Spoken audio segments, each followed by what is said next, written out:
Nous, on retrouve tout de suite Julia Tortorici pour les actus du moment.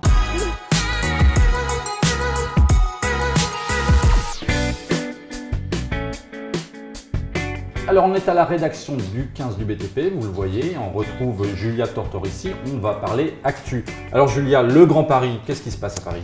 Les contrats pleuvent à Paris, Steve. C'est Eiffage qui décroche le gros lot de la ligne 16. Et entre-temps, la RATP a commencé à attribuer les premiers lots du prolongement sud de la ligne 14. Alors pour te dire, on a Léon Gros et Soletanche-Bachy qui décrochent le lot 1, Razelbeck et Eiffage pour le lot 3, et NGE et Saligny-Imprégilo pour le lot 4. Siemens fait également partie du voyage pour la partie système d'exploitation ferroviaire. Il y a du monde, il y a du monde. Alors il y a une polémique révélée par le Canard enchaîné, j'apprends. Oui, le Canard enchaîné qui est là bien dans son rôle. Il dévoile des frais de transport incroyables de plusieurs élus et fonctionnaires du SIAP, ainsi que les rapports très intimes qu'il est lié au Parti communiste. Suite à ces révélations, il a également évoqué des marchés publics plutôt douteux, en proie à une corruption active, et il cite l'usine d'épuration de Clichy-la-Garenne.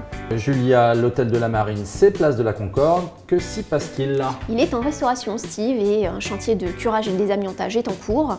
Il se poursuit actuellement et l'hôtel de la Marine ne rouvrira pas avant 2020. D'accord, donc pas tout de suite.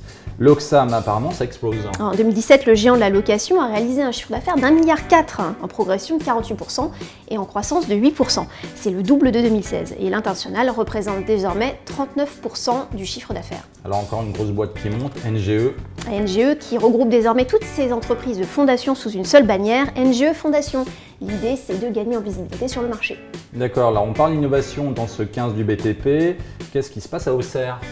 Eh oui, la jeune start-up auxerroise RB3D, avec le soutien du département R&D de Colas, a développé la version 4.2 de l'Exopuche, un exosquelette spécialement conçu pour les compagnons des travaux routiers. Alors, présenté d'abord à Intermat, il sera ensuite déployé en 2018 en France et à l'international. D'accord, merci Julia. Merci Julia. Merci Steve. L'innovation, ça continue dans le 15 du BTP. On est allé assister à la remise des trophées Intermat de l'innovation et on était dans les couloirs, on a tourné des interviews avec les euros gagnants.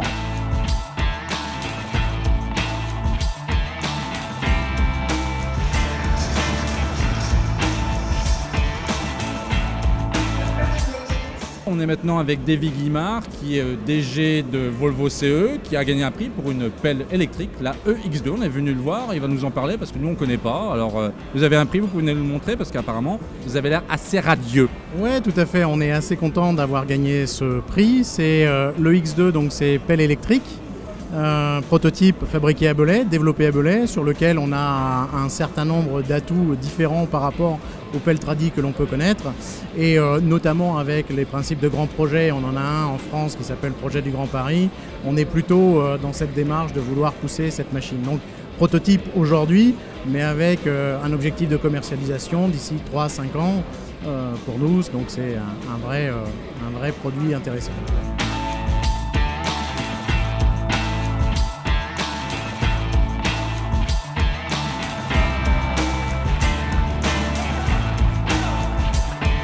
Alors on est maintenant avec un autre lauréat des prix de l'innovation Intermat, c'est Mecalax, c'est Patrick Bremer, elle est directeur marketing.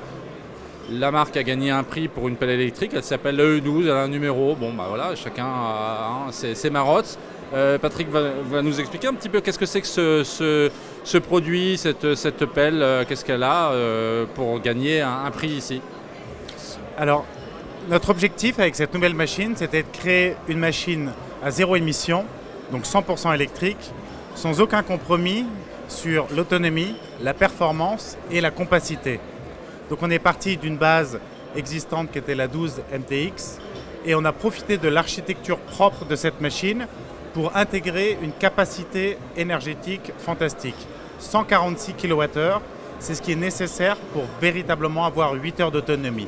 Ça nous a permis d'avoir aucun compromis sur l'autonomie et sur la performance.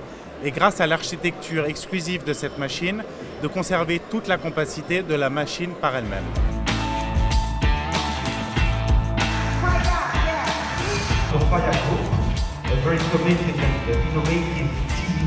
Alors je suis maintenant avec Stéphane Guillon, qui est le directeur marketing et communication du groupe Faya. C'est un lauréat également des prix de l'innovation d'Intermat.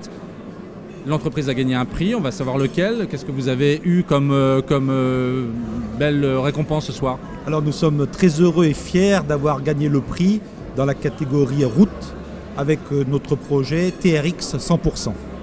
Alors TRX 100%, c'est une usine d'enrobé continue mobile qui a la capacité de prendre des agrégats d'enrobé de 0 à 100%.